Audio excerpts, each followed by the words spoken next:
Hello po, magandang hapon po muli sa inyo mga kapatid at mga kaibigan.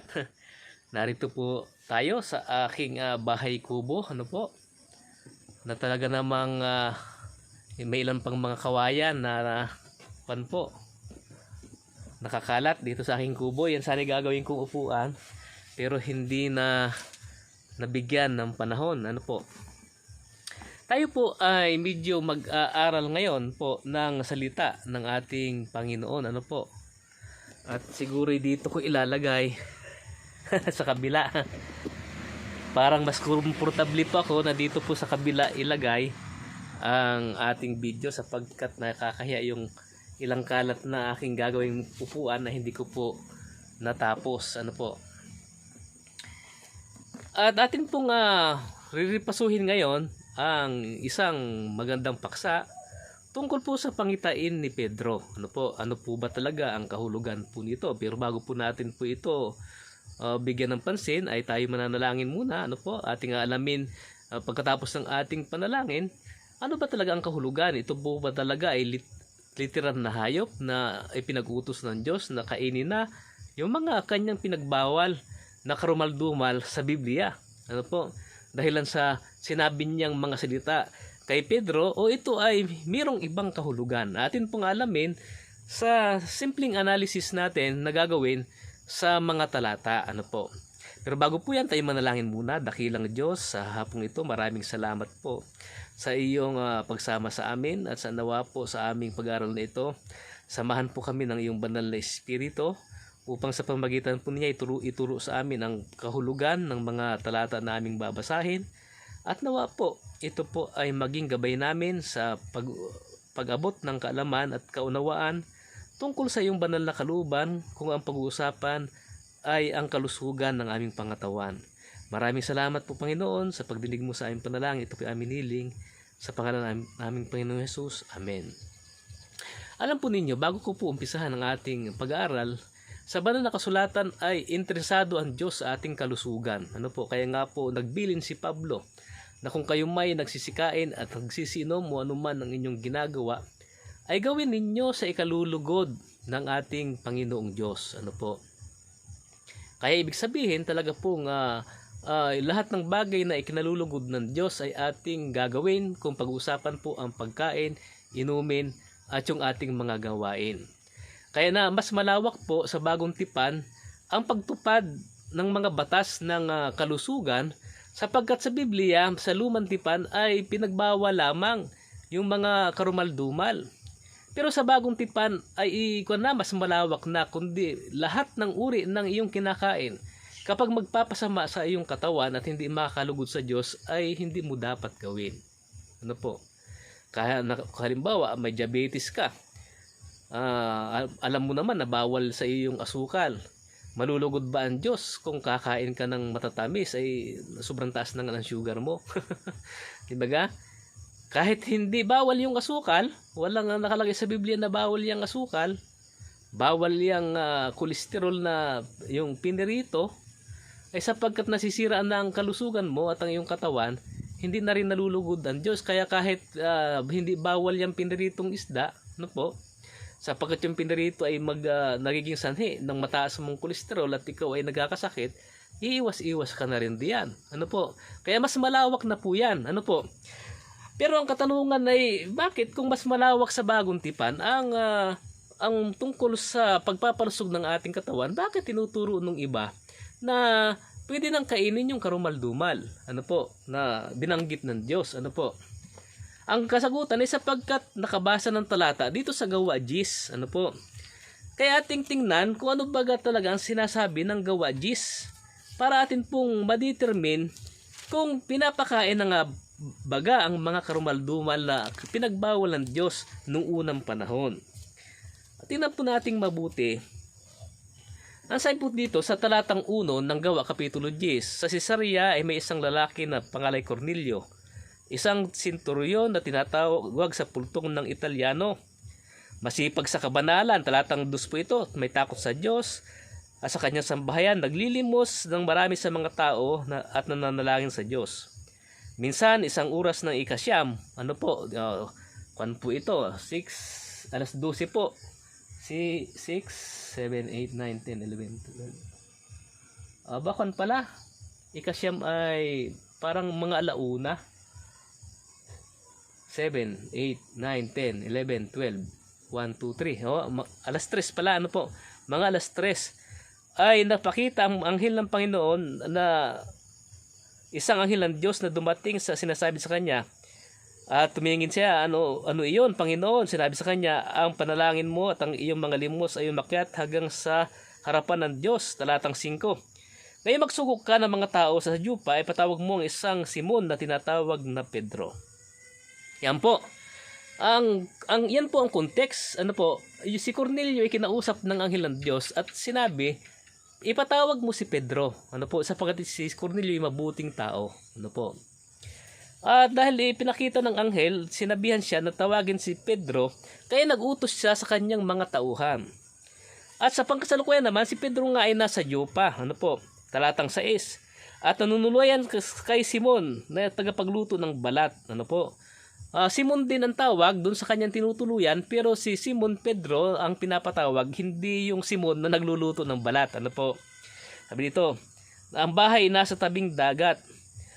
Umalis ng anghel at kumausap sa kanya. At pagkatapos may salaysay ay pumunta na sa Jopa, nagsugo siya sa talatang 8. Ang sumunod na araw ng oras na ika-6, alas 12, samantalang sila naglalakbay na malapit na sa lungsod, si Pedro ay umakyat sa itaas. Mag-alas 12 na, ibig sabihin tanghalian na po yan.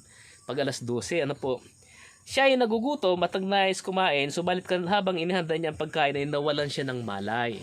Siya po yung nagkaroon ng pangitain, nakatulog po siya. At nung siya nakatulog at nagkaroon na nga po siya ng Panginoon, pangitain at nakita niyang bukas ang langit at may isang bagay na bumababa tulad na isang malapad na kumot.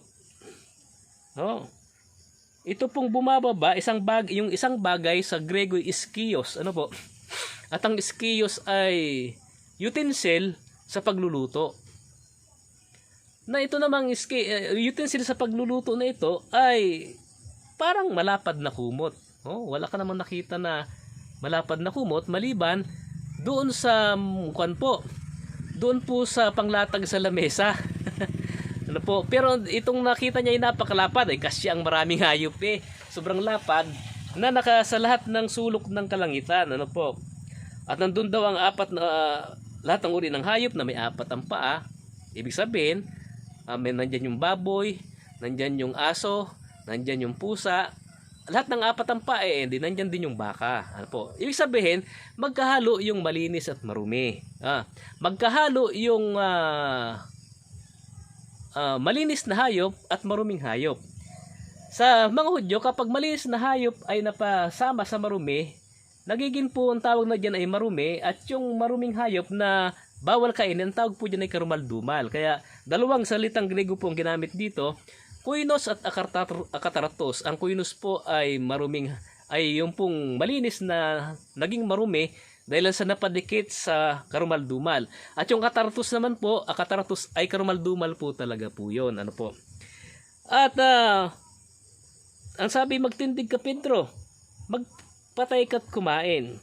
Ang sabi ni Panginoon, hindi ako kumakain niya yan. 3 beses na nakita niya ang pangitain sapagkat hindi niya naunawaan. Kaya di sa 17, samantalang naguguluhan si Pedro sa kanyang sarili kung ano ang kahulugan. Ibig sabihin, yung kanyang nakita hindi pala literal sapagkat pangitain, ito ay merong kahulugan. Yan. Nahirapan siya, ano kayang ibig sabihin? Hindi naman pwedeng kumain talaga ako ng baboy dahilan sa hindi naman talaga yan pinapakain. Anong ibig sabihin? Ibig sabihin, yung nakita niya ay merong ibig sabihin. Hindi po literal. Nagugulan siya. Dumating na yung sinugo ni Cornelio. Sapagkat ito po, kahit ang isang Hudyo na nakasilimuha sa nakahilubilo sa isang hintil, tinatawag na po siya ng kanyang kasamang Hudyo na koinos. Ibig po sabihin ay siya ay nagiging marumi na. At ang tingin po nila sa mga hintil ay ito po ay akatarton, yung karumal-dumal. Kaya po ang tinutukoy po dito na na marumi ay si Pedro. ano po, si Pedro o sino mang Hudyo na makikisalamuha sa mga hintil. At yung akatarton na tinutukoy dito ay hindi literal na hayop sapagkat pangitain po ito, tumutukoy po ito sa mga hintil, ano po, na nakakasalamuha ng mga Hudyo. At sa pagkakataong ito, ang makakasalamuha ni Pedro ay sina Cornelio.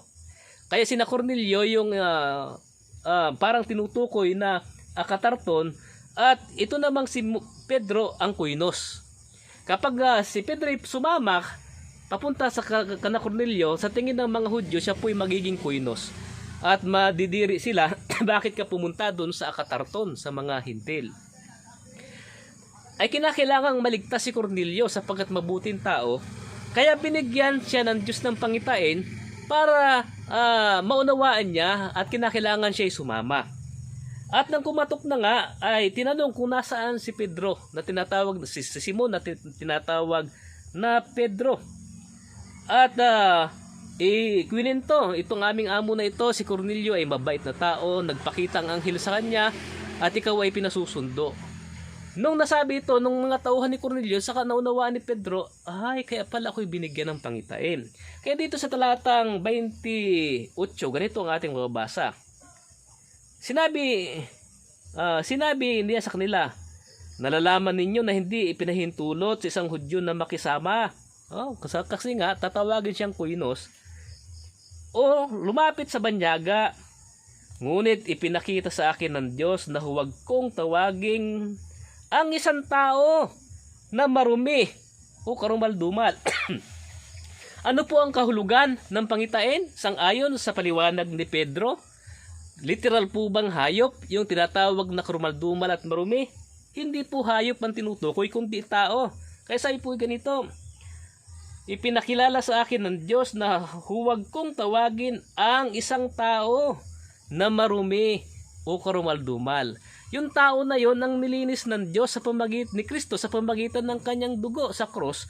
Kaya kapag siya sasampalataya at maliligtas, huwag mong tatawagin siyang marumi o karumal-dumal sapagkat yung kanyang pagsampalataya kay Kristo ay sapat na para po siya ay malinis sa lahat ng kanyang kasalanan. Kung dati tinatawag mo siyang akatarton dahilan siya isang hintil, ngayon siya ay sumampalataya na, hindi mo siya dapat tawaging karumal-dumal. At ang isang Hudyo nang lumapit sa kanya ay tatawagin mong marumi sapagkat nakisalamuha sa kanya, hindi mo dapat tawaging marumi sapagkat sa lahat ng tao na sumampalataya kay Kristo, nilinis ni Kristo sa pamamagitan ng kanyang dugo at siya po'y iniligtas. Kaya sino man tao ay huwag tatawaging marumi at karumal-dumal. Kaya nga nung nagsalita si Pedro kay Cornelio nung dumating na siya sa Cesarea, nagsimula si Pedro na magsalita at kanya sinabi, tunay ngang naunawaan ko na walang kinikilingan ang Diyos. Bakit? Naunawaan niya kahit pinapalagay ng mga Hudyo na karumal-dumal ang mga taong ito, ay bakit pinatawag siya para aralan ito? Kaya ang Diyos ay hindi kumikiling sa sinumang tao. Lahat ng tao ay mahal ng Diyos. Ano po? Kaya yung pangitain ay ibinigay upang maunawaan ni Pedro na kinakailangan din silang mangaral sa mga hintil. Alam po ba ninyo, bago pa makapangaral si Pablo sa mga hintil, una nang nangaral si Pedro. Ano po? Si Pedro ang unang nakapangaral sa mga hintil. Ano po? At mayroon pang isang eunuko, si Felipe, ang nakapangaral din po sa hintil. Ano po? At ito po talaga ay nagpapakita na hindi dapat tayo magkakaroon ng diskriminasyon sa mga lahi. Kaya nung nag-report itong si nalaman ng mga alagad sa Kapitulo 11, ano po? Nabalitaan, talatang 11:1, nabalitaan ng mga apostol at mga kapatid na nasa Judea na tinanggap din ng mga hintil ang salita ng Diyos, yung pong sina Cornelio. Kaya't umahon si Pedro sa Jerusalem at nakipagtalo sa kanya ang mga panig ng pagtutuli. Bakit pumunta ka sa mga taong hindi tuli at kumain kang kasalo nila? Ngunit si Pedro ay nagpasimulang magpaliwanag ng sunod-sunod na sinasabi, ako'y nananalangin sa bayan ng Jopa. Habang nasa kawalan ng malay, nakita ko isang pangitain na may isang bagay na bumababa gaya ng isang malapad na kumot na nasa 4 na sulok ng inihugos mula sa langit na bumababa sa akin. Nang titigan ko yun ay nakita ko ang mga hayop na may 4 ang paa, magkasama nga po yung marumit malinis. Nakarinig ako ng isang tinig magsalita sa akin, tumindig ka Pedro, magkatay ka at kumain. At sinabi ko, hindi maaari, Panginoon, sapagkat kailanman ay walang anumang marumi o krumaldumal na pumasok sa aking bibig. Ngunit sumagot ng ikalawa, ang tinig, ang nilinis ng Diyos ay huwag mo ituring na marumi. At nangyari ito 3 ulit at muling binataks ang lahat na iyon pakit sa langit. Nang sandalang iyon ay dumating ang 3 lalaki sa bahay na kinarurunan ng sinugo sa buhat sa Cesarea. Iniutos sa akin ng Espiritu. Ako'y sumama sa kanila at huwag magatubili na sinamahan din ako nitong 6 na kapatid na pumasok kami sa bahay ng lalaki. Kaya't isinalaysay namin kung paanong nakita niya ang mga katindig sa kanyang bahay. Nagsabi, magsugo ka sa jupa at ipatawag mo si Simon na tinatawag na Pedro. At kung ating itutuloy-tuloy ay naunawaan ng mga Hudyo na ang tinutukoy din pala dun ay tao. Ano po? Yan. Sabi dito, na ako'y magsimulang magsalita, bumaba sa kanilang Espiritu Santo na kung paanong bumaba rin sa atin nung una. At naalala ko ang salita ng Panginoon kung paanong sinasabi si Juan ay magbabautismo sa tubig, subalit ako'y magbabautismo sa Espiritu. At kung ibinigay sa kanila ng Diyos ang gayon kaloob na gaya ng binigay sa atin, nang tayo manampalataya sa Panginoong Hesukristo, sino ba ako upang makatlang sa Diyos? Nang marinig nila ang bagay nito, nagsitahimik sila at niluwalhati ang Diyos na sinasabi, kung magkagayoy, binigyan din ng Diyos ang mga hintil ng pagsisisi sa ikabubuhay. Nalaman nila ang kahulugan ng pangitain. Ano po? Na ang tinutukoy pa lang marumi at malinis doon ay ang mga Hudyo at mga hintil. Na pwede silang magkasama-sama basta sila yung mananampalataya ni Kristo. Kaya nga po sa 7:19 ng unang Korinto, hindi mahalaga ang pagtutuli. Hindi mahalaga ang hindi pagtutuli. Ang mahalaga ay ang pagtupad ng kautusan ng Diyos. Basta ikaw po sumusunod sa Diyos, ikaw may hintil na tinatawag ng ibang mga Hudyo na karumal-dumal at talagang ayaw lapitan, hindi na ganyan sa panahong Kristiyano dapat. Dapat ang hintil na sumampalataya at Hudyong sumampalataya ay magkapatid. Hindi na magkakaroon pa ng diskriminasyon. Kaya binigyan po si Pedro ng ganong pangitain. Hindi po literal na hayop po ang ipinakain. At wala kang mababasa pagkatapos ng insidenteng yon na sinabi ni Pedro, ay pinakita sa akin ng Diyos ang pangitain, kumain na tayo ng karumal-dumal. Wala po.